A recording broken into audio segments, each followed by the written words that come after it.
Welcome to qnawire.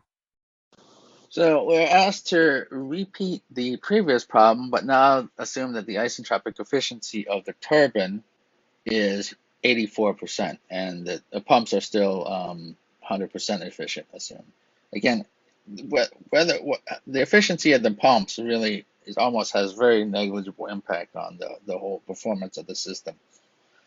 So we're gonna run up going through exactly what we did before. So we can do all of this stuff with the pumps.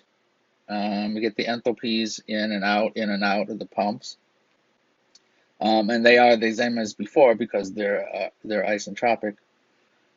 Here we can get the enthalpy at 5 and the entropy at 5, and then we can look at the isentropic case at 6.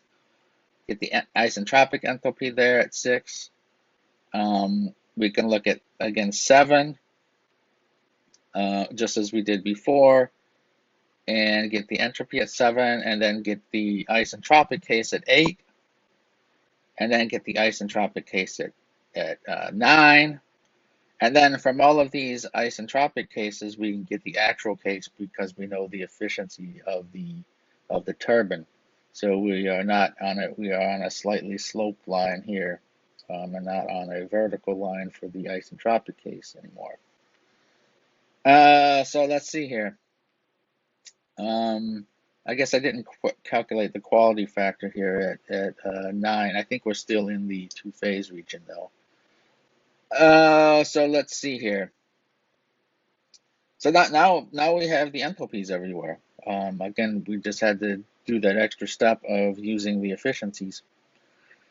Now we have, looking at the feed water heater, again, the mass flow in and out of the feed water heater, we now see that we have a ratio of 14.27%.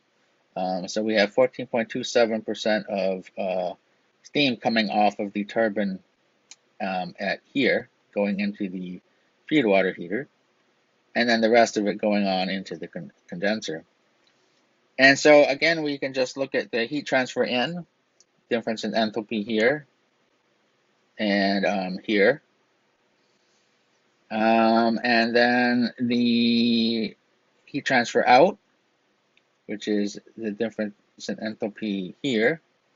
And again, we got to remember that we have just a percentage of the flow going through here. So the specific entropy getting it onto a mass flow rate of through the boiler, through into the turbine basis, we need to multiply the difference in the enthalpies by 1 minus y. So that now these are all on per kilogram of flow through of liquid through the boiler.